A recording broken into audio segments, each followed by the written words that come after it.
بسم اللہ الرحمن الرحیم۔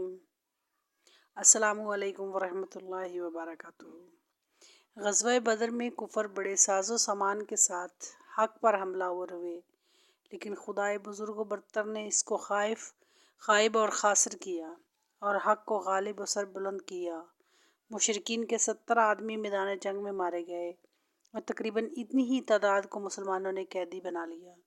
جب حضور نبی کریم صلی اللہ علیہ وسلم کے سامنے پیش کیے گئے تو حضور صلی اللہ علیہ وسلم نے دیکھا کہ ایک قیدی جس کے چہرے پر شرافت اور نجابت کے آثار نمایاں ہیں، یوں سر جھکائے کھڑا ہے، گویا سخت نادم ہے اور آپ صلی اللہ علیہ وسلم کی نگاہوں سے بچنا چاہتا ہے۔ حضور صلی اللہ علیہ وسلم نے اس سے مخاطب ہو کر فرمایا، بھئی تم فدیہ دے کر رہا کیوں نہیں ہو جاتے؟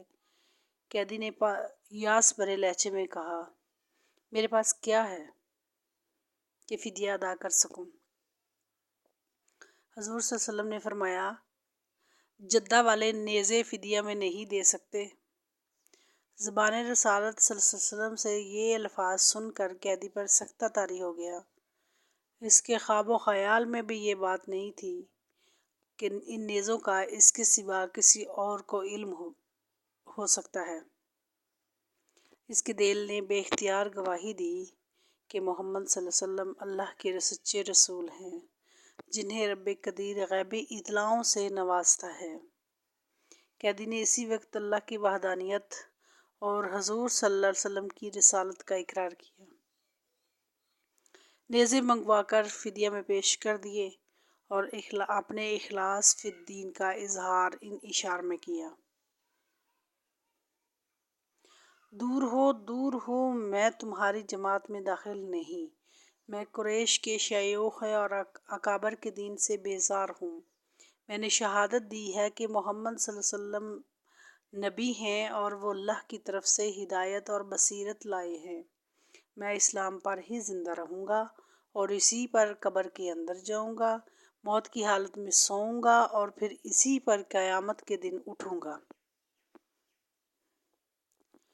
یہ صاحب جن کی زندگی میں لسان رسالت سے نکلنے والے چند الفاظ سے انقلاب آ گیا اور جن کے جوش ایمان نے ان کو امام الانبیاء نبی رحمت صلی اللہ علیہ وآلہ وسلم کا محبوب بنا دیا، یہ حضرت نوفل بن حارث ہاشمی رضی اللہ عنہ تھے۔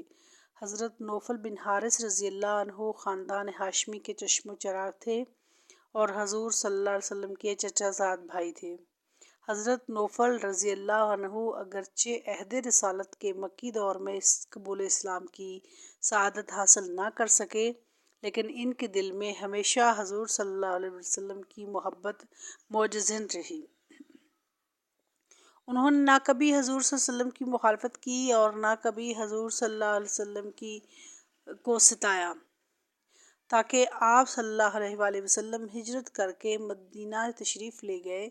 غزوہ بدر میں لشکر کفار میں شامل ہونا انہیں ناپسند تھا، لیکن مشرکین نے اتنا مجبور کیا کہ وہ بادل نخواستہ ان کے ساتھ ہو لیا۔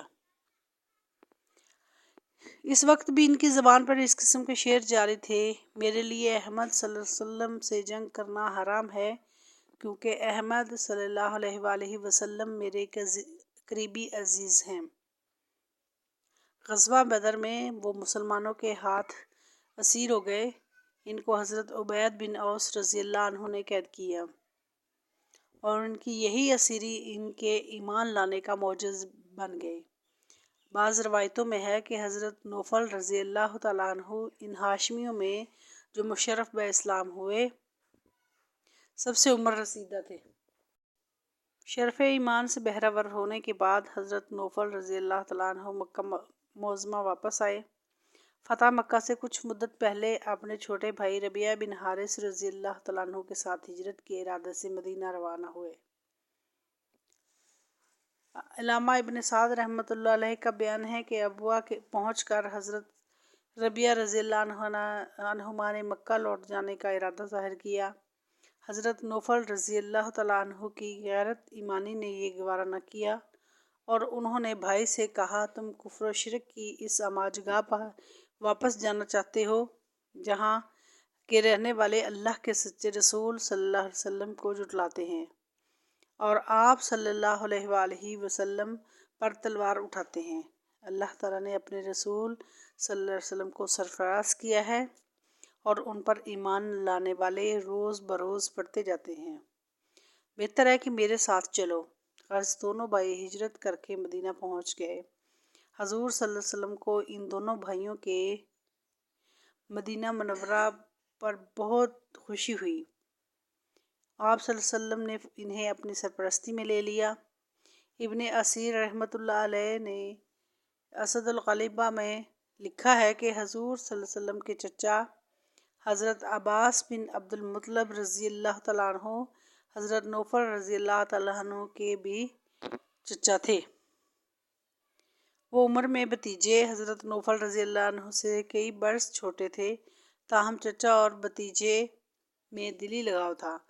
حضور صلی اللہ علیہ وسلم کو ان دونوں کے تعلقات کا علم تھا، چنانچہ جب حضرت عباس رضی اللہ تعالیٰ عنہ بھی ہجرت کر کے مدینہ آ گئے تو حضور صلی اللہ علیہ وسلم نے حضرت نوفل رضی اللہ تعالیٰ عنہ کو اور حضرت عباس رضی اللہ تعالیٰ عنہ کے درمیان مواخات قائم کرا دی اور رہنے کے لیے 2 مکان مرحمت فرمائے، ایک ثنیۃ الوداع کے راستے پر بازار میں اور دوسرا مسجد نبوی سے متصل میں۔ امام حاکم رحمۃ اللہ علیہ نے مستدرک میں بیان کیا ہے کہ حضرت نوفل رضی اللہ تعالیٰ عنہ کی معاشی حالت کمزور تھی، اس لیے نبی رحمت صلی اللہ علیہ وآلہ وسلم بسا اوقات ان کی خبر گیری فرمایا کرتے تھے۔ ان کو نکاح کی خواہش ہوئی تو حضور صلی اللہ علیہ وآلہ وسلم نے ایک خاتون سے شادی کرا دی۔ ایک دفعہ تنگ دستی اتنی غالب ہو گئی کہ گھر میں کھانے پینے کی کوئی چیز بھی نہیں تھی۔ حضور صلی اللہ علیہ وسلم کو خبر ہوئی تو آپ صلی اللہ علیہ وسلم نے حضرت ابو رافع رضی اللہ تعالیٰ عنہ اور ابو ایوب انصاری رضی اللہ تعالیٰ عنہ کے ذریعے اپنی زرہ ایک یہودی کے پاس رہن رکھوائی اور اس کے عوض 30 سائے جو لے کر حضرت نوفل رضی اللہ تعالیٰ عنہ کو عطا فرمائے۔ ہجرت کے بعد حضرت نوفل رضی اللہ عنہ نے فتح مکہ کے موقع پر حضور صلی اللہ علیہ وسلم کی ہم رکابی کا شرف حاصل کیا۔ اس کے بعد غزوہ حنین میں جانبازانہ شریک ہوئے۔ وہ ان اصحاب میں شامل تھے جو بنو حوازن کی بے پناہ تیر اندازی کی وقت بھی میدان رزم میں ثابت قدم رہے۔ بعض روایتوں میں ہے کہ حضرت نوفل رضی اللہ عنہ کے پاس 3000 نیزوں کا ذخیرہ تھے۔ انہوں نے غزوہ حنین کے موقع پر تمام نیزے حضور صلی اللہ علیہ وسلم کی خدمت میں پیش کر دیے۔ حضور صلی اللہ علیہ وسلم ان کے اس ایثار اور قربانی سے بہت خوش ہوئے اور یہ نیزے مجاہدین میں تقسیم کر دیے۔ پھر حضرت نوفل رضی اللہ عنہ سے مخاطب ہو کر فرمایا، میں دیکھ رہا ہوں کہ تمہارے نیزے مشرکین کی پیٹھ توڑ رہے ہیں۔ حضور صلی اللہ علیہ وسلم کے وصال کے وقت حضرت نوفل رضی اللہ عنہ بہت بوڑھے ہو چکے تھے، اس لیے عہد صدیقی کی کسی مہم میں شریک نہ ہو سکے۔ انہوں نے عمر فاروق رضی اللہ عنہ کی خلافت کے دوسرے سال پیک اجل کہا اور خود امیر المومنین حضرت عمر رضی اللہ تعالیٰ عنہ نے نماز جنازہ پڑھائی اور جنت البقیع میں سپرد خاک کیا۔ اللہ تعالیٰ کی ان پر بے شمار رحمتیں نازل ہوں۔ آمین یا رب العالمین۔ میری ویڈیو کو لائک اور شیئر کیجیے، چینل سبسکرائب کیجیے۔